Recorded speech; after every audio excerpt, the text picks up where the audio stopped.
復讐の扉はシフト交換から開いた。婚約者は私が気が狂ったと言った。美人の新人看護師、ケルシーは涙を流した。前世とはすべてが違う。急性肺高血圧症で救急搬送された患者。彼は誰あろう、アワードシーズンを総なめにしたばかりのハリウッドの長寿、リアム・クロフト。正真正銘の A 級セレブだった。救急部の全医師が総出で彼の救命に当たった。長い手術の後、私の当直が始まった。次の24時間、私は彼のベッドサイドに張り付き、容体の安定を確認し続けた。だが、勤務時間終了間際、彼の心臓は停止した。突然の壊滅的な出来事。彼は死んだ。その時、ケルシーは動いた。ノラには勤務倫理がありません。上司たちに向かって、彼女は作り物の震え声で言った。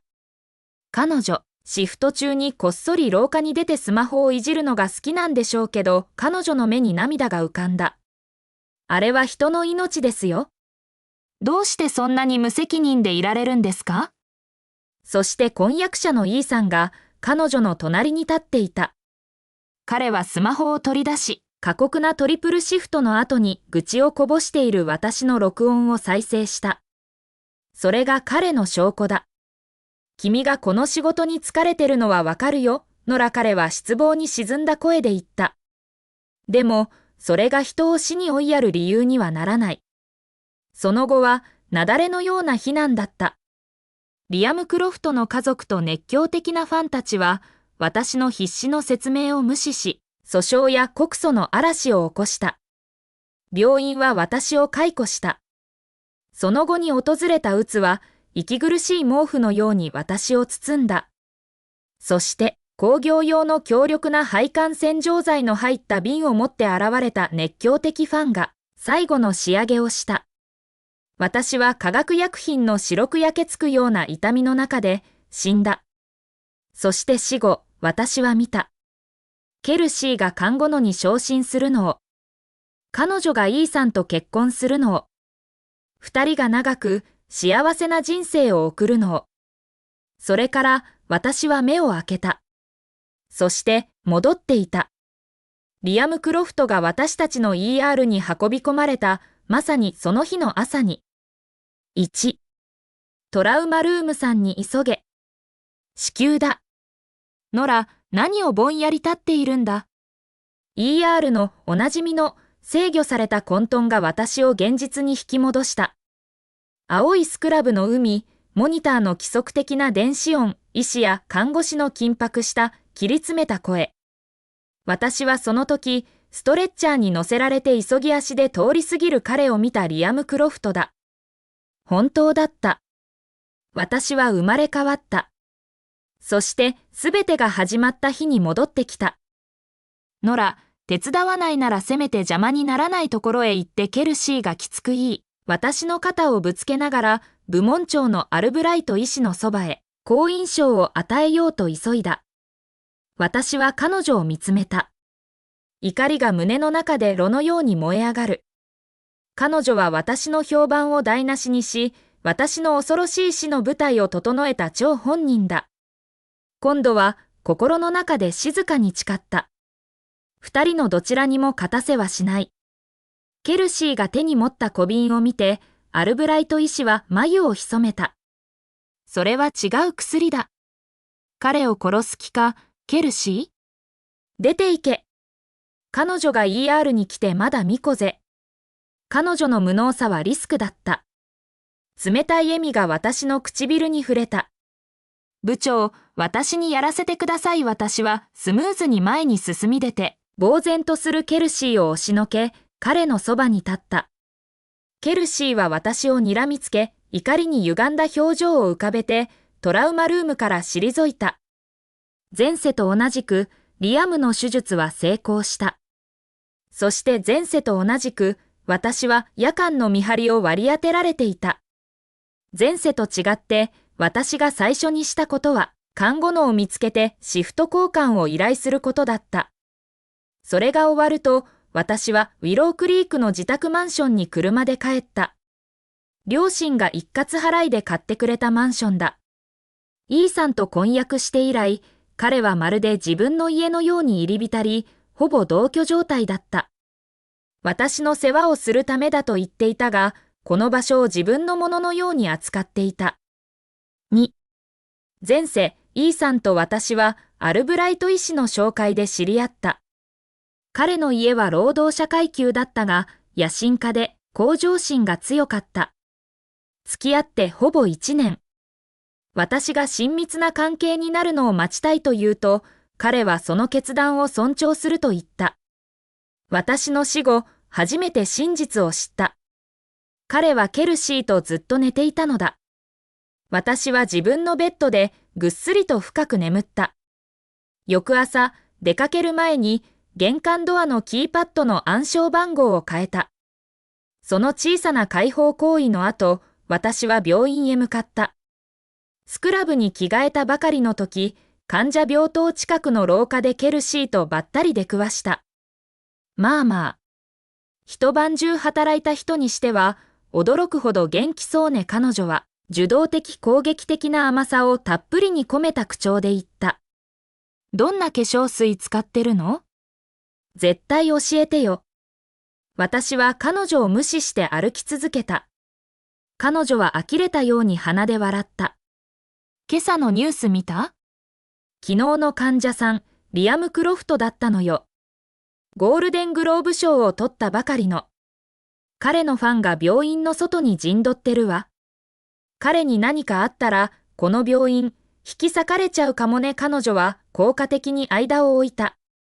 だからね、彼を見ている人は、とっても気をつけないと。ちょっとしたミスでも、もう終わりなんだから。彼女の言葉は毒を含み、薄っぺらに隠された脅しだった。まるで何かが起こることをすでに知っているかのようだ。前世でも彼女は似たようなことを言ったが、私はそれを理解するには純粋すぎた。今、私ははっきりと分かった。リアム・クロフトの死は事故ではなかった。そして、ケルシーが関わっている。私がこれを思い巡らせていると、院内全体に警告音が鳴り響いた。コードブルーだ。リアム・クロフトの容体が急変。大規模な内出血。前世と同じく、病院は総動員状態になった。あらゆる部門のスタッフが ICU に集結した。ケルシーは見事なパニック演技をしながら、蘇生処置を手伝うために突入した。数分後、彼女とアルブライト医師が部屋から出てきた。二人の表情は険しかった。その頃には、リアムのマネージャー、両親、公式ファンクラブの会長が到着し、ICU の外の廊下を埋め尽くしていた。一体何があったんだ？マネージャーが詰め寄った。昨日、あなた方は安定していると保証したじゃないか。どうなっている？もう大丈夫だって誓ったのに。彼の母親が泣き叫んだ。今になって死にかけている？説明してちょうだい。アルブライト医師は彼らを前に深刻な表情で立っていた。彼は安定していました。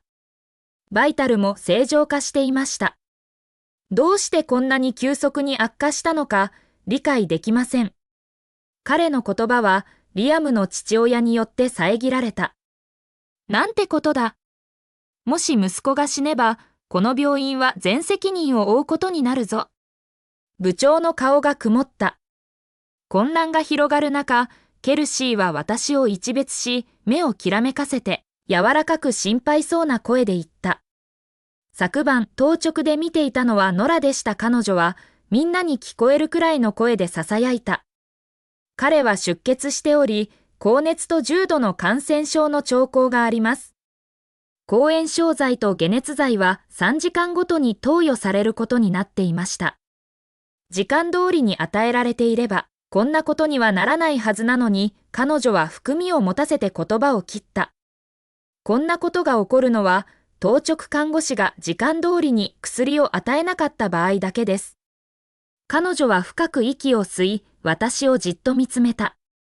ノラ、あなた、シフト中にこっそり廊下に出てスマホをいじるのが好きなんでしょうけどでも、あれは人の命ですよ。どうしてそんなに無責任でいられるんですか？彼女がはっきりと言う必要はなかった。この2つの文で、彼女は私の背中に敵を描いた。私とシフトを交換した娘はすでに帰宅しており、看護のは休暇中だった。私がそこにいなかったことを知っている者はいない。何ですって？リアムの母親が金切り声を上げた。あなた、息子が死にかけているのに、スマホで遊んでいたの？彼のマネージャーは好機を見逃さなかった。この病院を訴えて、すべてをぶちまけてやる。お前たち全員責任を取れ。特にお前だ。彼は私に向かって震える指を差し出し、うなるように言った。もしリアムが助からなかったら、お前を叩き潰してやる。私が口を開き、自分を弁護しようとしたとき、ICU のドアが開いた。イーさんだった。彼は外科用マスクを下ろし、職業的な悲しみを浮かべた表情で、部屋中に告げた。彼はショック状態です。彼を失いつつあります。家族、マネージャー、ファンクラブ会長会、世界が終わったかのような表情を浮かべた。3. リアム・クロフトの両親は床に崩れ落ち、体をゆすって嗚咽した。マネージャーは青ざめ、壁に寄りかかってよろめいた。ファンクラブ会長はあたふたとスマホを探し、指を走らせて、おそらくネットワークに情報を流している。その場はまさに大混乱だった。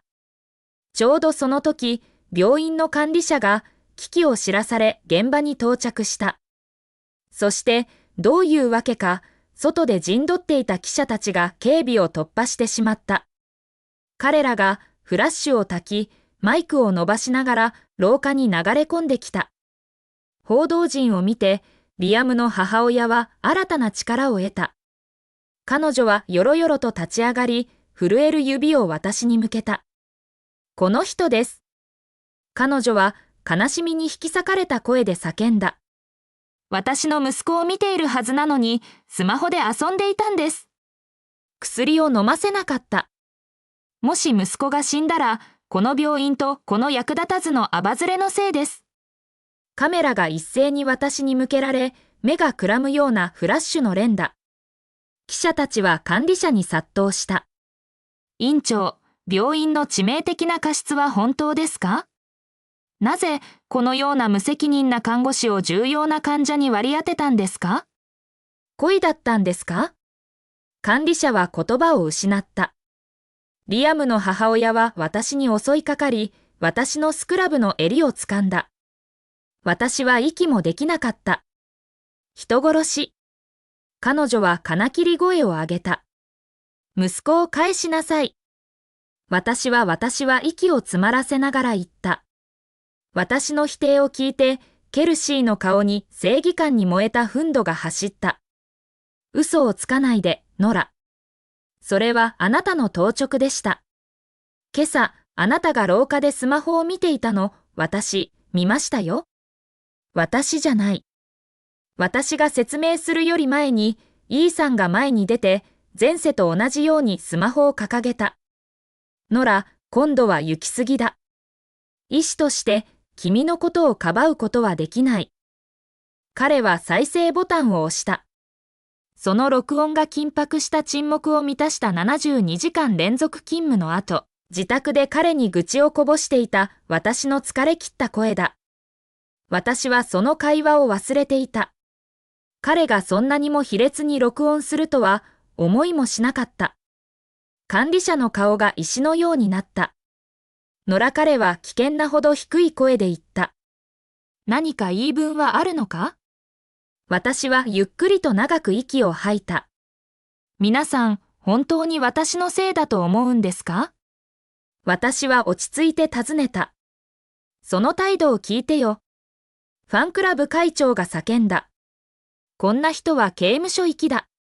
記者たちとパパラッチは再び騒然となり、カメラを私に集中させた。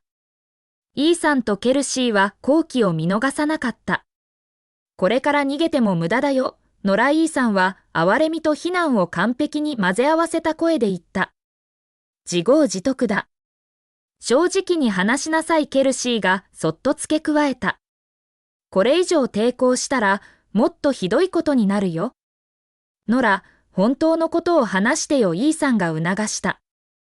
すべての視線が私に注がれ、私の告白を待っていた。ゆっくりとした笑みが私の顔に広がった。